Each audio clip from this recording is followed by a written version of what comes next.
c'est n'oublie pas le ciel. N'oublie pas le ciel. Dans la parole de Dieu, nous voyons plusieurs promesses que Dieu nous a faites. Promesses de guérison, promesses de restauration, promesses de paix, promesses de joie, promesses de prospérité, promesses de fécondité et bien d'autres promesses encore. Mais il y a une promesse qui dépasse toutes celles que nous trouvons dans la Bible. C'est la promesse du ciel. C'est la promesse du ciel. C'est ce que tu ne dois pas oublier. Alléluia. Alors en parlant du ciel, qu'est-ce que nous voulons dire ce matin? Premièrement, le mot ciel vient de hébreu shamaïm, qui signifie les hauteurs. Quand on parle du ciel, ça vient de ce mot hébreu qui signifie les hauteurs. Et ça parle du ciel en 3 dimensions. Et la première dimension, c'est le ciel que nous voyons au-dessus de nos têtes, là où volent les oiseaux et les avions. Et la deuxième dimension, c'est le firmament, l'espace où se trouvent les étoiles, la Lune, le Soleil, Mars, Mercure, Saturne. Et la troisième dimension, c'est le séjour de Dieu et des bienheureux, la félicité, là où Dieu vit avec les anges. Et de ce ciel que nous sommes en train de parler, c'est ce ciel que tu ne dois pas oublier. Dis à ton voisin, n'oublie pas le ciel. N'oublie pas le ciel. Voici ce que nous devons savoir sur le ciel. Au ciel, nous verrons la face de Dieu. Nous verrons Dieu tel qu'il est, tel qu'on est en train de se voir ce matin. Nous allons le voir. Au ciel, nous comprendrons le mystère de la Trinité. Dieu le Père, Dieu le Fils, Dieu le Saint-Esprit. Dans la théologie, on essaie d'expliquer un peu ce concept, mais parfois c'est toujours incompréhensible. Ça échappe toujours à notre intellect. Mais au ciel, nous comprendrons le mystère de la Trinité et tous les autres mystères. Au ciel, il n'y aura pas les contraintes de la vie, comme aujourd'hui. Nous voyons la mort, la souffrance, nous voyons les guerres, nous voyons beaucoup d'autres choses. Au ciel, il n'y aura pas ces choses. Au ciel, nous aurons des corps glorifiés et immortels. Nous vivrons éternellement avec Dieu. Au ciel, tout sera infiniment bon et parfait. Au ciel, la vie sera merveilleuse et glorieuse. Alléluia. Amen. N'oublie pas le ciel, bien-aimé. Le but du message de ce matin est de nous faire comprendre que, bien que nous vivons sur la terre, mais il y a le ciel qui nous attend. Il y a le ciel qui nous attend. Malheureusement, aujourd'hui, plusieurs chrétiens semblent oublier le ciel. Semblent oublier le ciel. Et ce matin, j'ai évoqué 3 raisons dans la prédication qui fait que plusieurs chrétiens semblent oublier le ciel. La première des raisons qui fait que les chrétiens semblent oublier le ciel, c'est l'amour du monde. Aujourd'hui, nous voyons les chrétiens, quand il y a un programme dans l'église, programme de prière, un séminaire, programme de formation, d'édification, vous allez voir certains chrétiens préfèrent rester à la maison pour suivre la télé. Il y a un match de football, une série sur Novelas. Alléluia. En train de suivre les Kardashians, les gens qui sont en train de vivre de la débauche. Et on prend plaisir à ça. On est en train de copier le monde. Nous voyons les sœurs qui se mettent en couple avec des païens, parfois même sans mariage. Juste pourquoi? Pour avoir une garantie sociale. C'est ce monsieur qui loue ma maison, c'est celui qui fait ceci pour moi, il a payé mes études, il fait telle autre chose de ma vie. Donc je dois me mettre en couple. Et pire encore, parfois, nous voyons certains se mettre en couple même avec des musulmans. Alléluia. Et c'est très grave. J'ai vu un pasteur qui a célébré un mariage comme ça. Une sœur de l'église avec un musulman. Ça, c'est de la pagaille. Alléluia. C'est de la pagaille. Si au moins auparavant, avant de se mettre en couple, ils étaient célibataires, plutôt ils étaient païens comme ça, ce n'était pas là un problème. Mais de voir une sœur qui est célibataire aller se mettre en relation avec un musulman, c'est très grave. Alléluia. C'est comme si on n'a jamais compris le message de la Bible. Les chrétiens qui vont dans les loges sataniques pour avoir les biens du monde, pour avoir des voitures, pour avoir une maison, pour avoir une promotion. Alléluia. Et ce sont ces choses qui sont en train de gagner les chrétiens aujourd'hui. On voit les pasteurs qui veulent être célèbres, qui vont pratiquer la cabale, qui vont pratiquer la sorcellerie pour attirer du monde. Alléluia. Nous sommes serviteurs de Dieu pour édifier l'Église. Non pas pour être célèbres et pour avoir du succès. Dans Marc chapitre 10, le verset 17 à 23, nous lisons l'histoire de l'homme riche que je vais paraphraser. C'est tellement long à lire. Alléluia. Il est venu au pied de Jésus. Bon maître, que dois-je faire pour avoir la vie éternelle? Jésus lui dit, tu dois obéir au commandement. Tu ne commettras pas d'adultère, tu aimeras le Seigneur, ainsi de suite. Il dit, je pratique toutes ces choses depuis ma jeunesse. Qu'est-ce que je dois encore faire? Jésus lui dit, ah bon, tu veux être parfait? Alors, va vendre tout ce que tu as donné aux pauvres et tu auras la vie éternelle. Alléluia. Le problème de cet homme avec Jésus, ce n'était pas que Jésus était contre sa richesse, mais il vivait dans la piété pour avoir la richesse. Alléluia. Amen. Il vivait dans la piété pour avoir des richesses. Cet homme a préféré les richesses de ce monde à la vie éternelle. Parce que la Bible dit, il était parti tout triste. Il était déçu. Parce qu'il n'a pas voulu suivre Jésus, qu'il avait sollicité. La deuxième des raisons qui fait que plusieurs chrétiens sont oubliés le ciel, ce sont les réalités terrestres. Et en parlant des réalités célestes, mais plutôt terrestres, nous faisons allusion à la guerre, à la crise économique, à la pandémie, aux problèmes de notre quotidien, problèmes dans nos familles. Parfois, on va perdre un être cher. Et tu vas voir un chrétien, il perd aussi la foi, parce qu'il a perdu quelqu'un de très cher dans sa famille. La semaine passée, j'ai causé avec une sœur qui est à l'étranger. Elle est en train de faire sa formation en médecine. On parlait d'elle, elle me dit, vous au moins dans votre famille, vous êtes bien. Vous avez beaucoup de chrétiens, beaucoup de gens qui croient en Dieu. Dans ma famille, je suis la seule. Et beaucoup de gens, en voyant leur avenir, ils ne vont pas réussir. Moi, je ne comprends pas Dieu. Je suis en train de prier. Moi, je lui ai dit, tu n'as pas porté les problèmes de ta famille sur ta tête. Amen. Amen. Prie pour ta famille. Parle de Jésus à ta famille. S'ils se convertissent, gloire à Dieu. Mais s'ils ne se convertissent pas, ce n'est pas ton problème. Amen.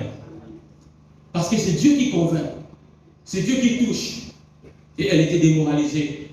Elle ne servait plus à l'église, elle ne chantait plus, elle ne faisait plus rien. J'ai dit, ne porte pas cela dans ton cœur. Plusieurs chrétiens, à cause des réalités terrestres, remettent en cause leur salut en Christ. Parce qu'ils souffrent, parce qu'il est dans la maladie, parce qu'il est dans l'angoisse, ils commencent à se poser des questions. Est-ce que Dieu existe vraiment? Est-ce que je suis vraiment sauvé? Ils remettent en cause même la promesse du ciel. Est-ce que le problème, plutôt le ciel existe vraiment? Alléluia. Amen. Nous tous, ici-bas, nous connaissons des problèmes, nous connaissons des difficultés. Je me suis converti en 2008. Et en 2009, au mois de novembre, on m'a intervenu de la pointe dernière ici. J'étais au lycée encore. Et cette année, je ne suis pas allé à l'école. La deuxième année, je voulais partir à l'école, on m'a encore intervenu. Alléluia. Je n'ai jamais abandonné ma foi. Je n'ai jamais abandonné, je n'ai jamais renoncé. Peu importe ce que je vivais. C'est vrai que peut-être ma vie chrétienne n'a pas été parfaite. Alléluia. Mais je n'ai pas renoncé malgré toutes ces réalités. Dans Matthieu 13, le verset 20 à 21, Jésus expliquant la parabole de la semeur, ici il explique la partie de la semence qui était tombée parmi les ronces. Et ceci explique plusieurs chrétiens. Il a entendu la parole, il a cru. Et quand il voit les persécutions, quand il voit les petites souffrances pour sa vie, il renonce. Il rentre dans les chemins tortueux. Une autre raison qui fait que plusieurs chrétiens semblent ignorer le ciel, c'est qu'ils ignorent même que nous irons au ciel. Beaucoup d'entre nous ignorent même que nous irons au ciel. Parce que vous allez voir, beaucoup de personnes croient en la doctrine de la réincarnation. Certains pensent qu'après la mort, on va revenir dans le monde sous une autre forme. On va devenir un arbre, une pierre, un animal, Quelque chose comme cela. Alléluia. Et je souhaite à Dieu que tu puisses revenir dans ce monde un poulet pour que je te mange. Alléluia.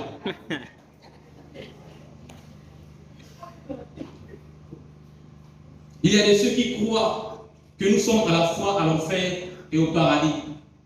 Ceux qui ont une vue aisée, ils sont au paradis. Et ceux qui sont en train de souffrir de la pauvreté, ils sont en enfer. C'est une fausseté. Alléluia. Amen. Plusieurs pensent même qu'après la mort, ils vont rejoindre leurs ancêtres. Je ne sais pas où. Alléluia. Alors que le village de vos ancêtres et tout, c'est pas Kakamwega. Alléluia. Il n'y a pas un endroit où tu iras rejoindre tes ancêtres. La Bible nous dit qu'il est réservé aux hommes de mourir une seule fois, après vient le jugement.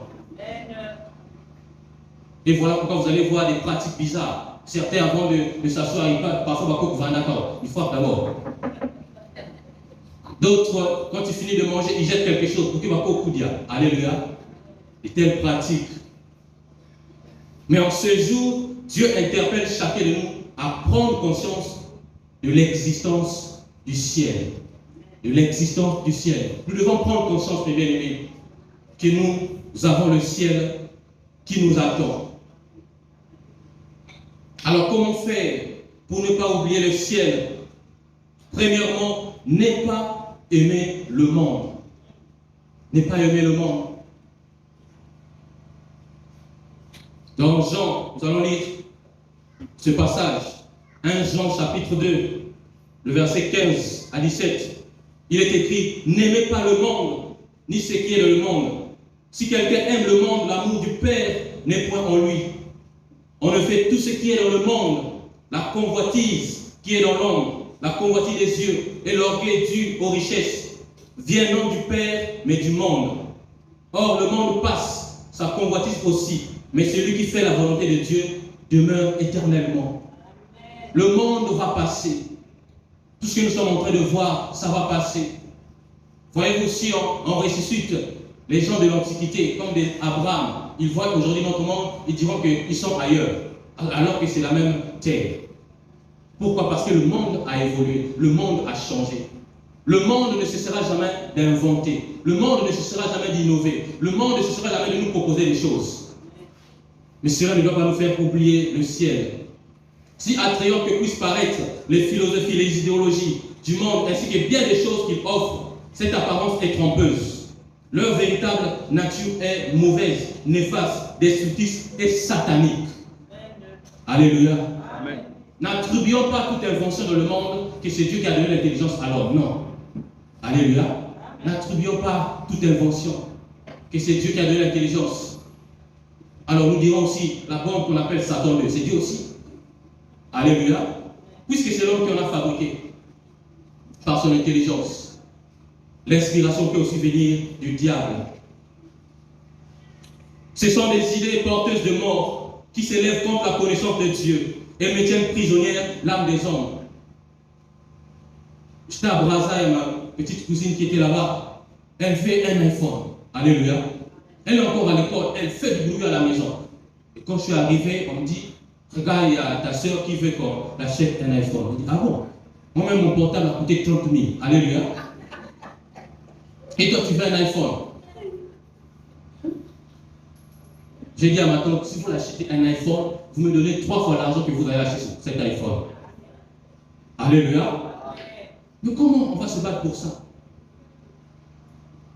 Si vous avez iPhone, année, vraiment, qu'est-ce qu'il me fait? Alléluia. Mais iPhone va passer dans 10 ans, ça sera plus iPhone, ça sera je ne sais pas quoi. Où est parti le téléphone L6? Alléluia. Amen. On a oublié ça. On a oublié ça. Les Rolls-Royce vont passer. Alléluia. Tout ce que nous sommes en train de voir, dans 10 ans, dans 20 ans, il y aura encore beaucoup d'autres choses. Et nous voyons, mes bien-aimés, dans le verset 17, Jean nous fait savoir que le monde va passer. Le monde va passer. Dans Jean chapitre 15, le verset 19, Jésus nous fait savoir que nous ne sommes pas du monde. Nous ne sommes pas du monde. Le monde est pour nous une terre de mission. Nous sommes ici pour évangéliser. Nous sommes ici pour faire des disciples. Nous ne devons pas nous attacher au monde. Paul dit que nous faisons fonction d'ambassadeurs. Nous sommes là pour faire la mission de Dieu. Alléluia. Amen. Donc que le monde ne nous fasse pas oublier le ciel. Comment ne pas oublier le ciel? Deuxièmement, s'attacher aux réalités célestes. S'attacher aux réalités célestes. Nous lisons dans Colossiens 3, versets 1 à 4. La Bible dit, si donc vous êtes ressuscités avec Christ, recherchez les choses d'en haut, où Christ est assis à la droite de Dieu. Attachez-vous aux réalités d'en haut, et non à celles qui sont sur la terre. En effet, vous avez connu la mort, et votre vie est cachée avec Christ en Dieu. Quand Christ, votre vie, apparaîtra, alors vous apparaîtrez avec lui dans la gloire. Amen. Au lieu de constater, de regarder les réalités terrestres, nous devons nous attacher aux réalités célestes. S'attacher aux réalités célestes, c'est nous efforcer de traduire les priorités divines dans le concret de la vie quotidienne. Chercher d'abord les priorités divines. C'est aussi porter nos pensées et nos efforts sur ce qui est éternel plutôt que sur ce qui est temporaire. Alléluia. Plus nos efforts sur ce qui est éternel. Plus nos efforts sur ce qui est spirituel. Plus nos efforts à rechercher le fruit de l'esprit. Plus nos efforts à chercher à plaire à Dieu. Plus nos efforts à prier. Plus nos efforts à évangéliser. C'est ce qui est plus important pour nous en tant que chrétiens. C'est vrai que nous devons aller travailler pour avoir de quoi manger, souvenir à nos besoins. Mais ça ne doit pas être la quête de notre vie. Amen. Amen. Ça ne doit pas être l'ultime de notre vie.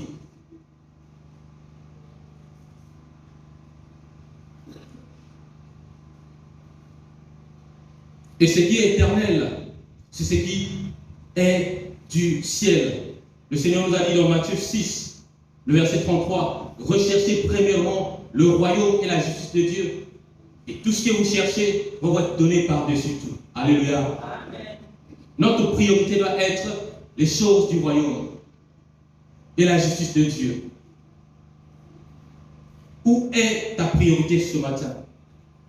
Où est notre priorité ce matin, bien-aimés? Plusieurs ne sont pas là ce matin parce que l'œuvre de Dieu, ce n'est pas leur priorité.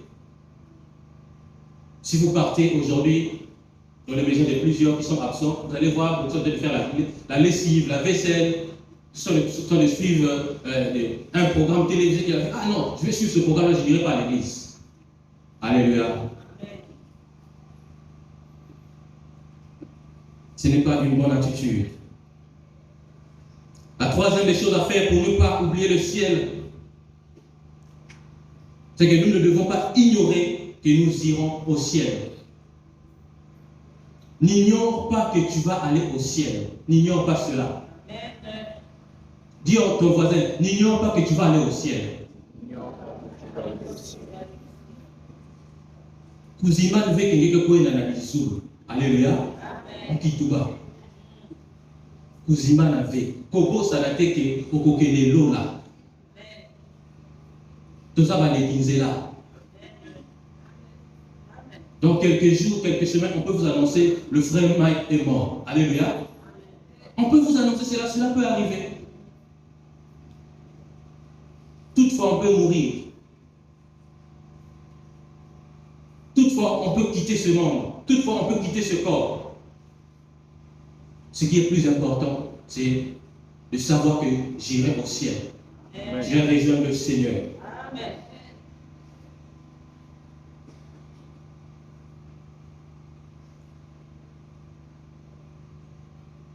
Dans Jean 14, le verset 1 à 3, le Seigneur dit que je m'en vais vous préparer une place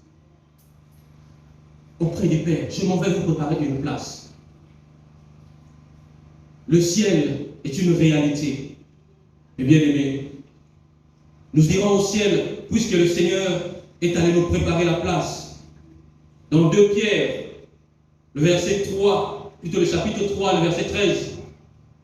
La Bible dit, nous attendons selon sa promesse les nouveaux cieux et la nouvelle terre où la justice habitera. Amen. Le ciel nous attend, mes frères.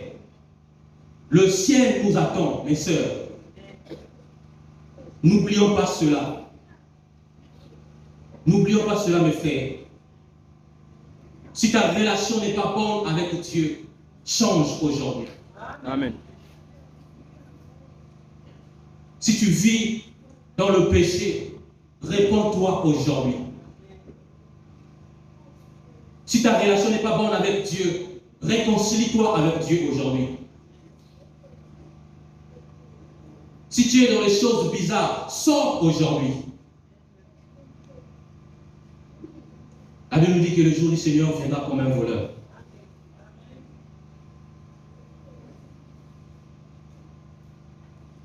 Il nous est nécessaire de changer pour aller au ciel. Pour terminer, mes bien-aimés, le ciel est l'héritage que le Seigneur nous a réservé, où la vie sera infiniment meilleure qu'ici-bas. Mais l'amour du monde, les réalités terrestres et l'ignorance sur la promesse du ciel peuvent nous faire passer à côté de ce merveilleux ciel. Oui, plusieurs personnes vont rater le ciel. Plusieurs personnes ne monteront pas au ciel. À cause de l'amour du monde. Ils ont aimé le monde plus que Dieu. Ils ont aimé le Barça plus que Dieu. Ils ont aimé les séries plus que Dieu. Ils ont aimé les femmes plus que Dieu. Ils ont aimé les voyages plus que Dieu. Et notre piété ici aujourd'hui, avec l'évangile de la prospérité, on commence à devenir chrétien pour être prospère. Ce n'est pas la priorité. Amen. Amen. Ce n'est pas la priorité. La priorité, c'est d'abord le ciel. Où en es-tu aujourd'hui? Où en es-tu aujourd'hui avec le ciel? Penses-tu que maintenant, si le Seigneur vient nous chercher, iras-tu au ciel?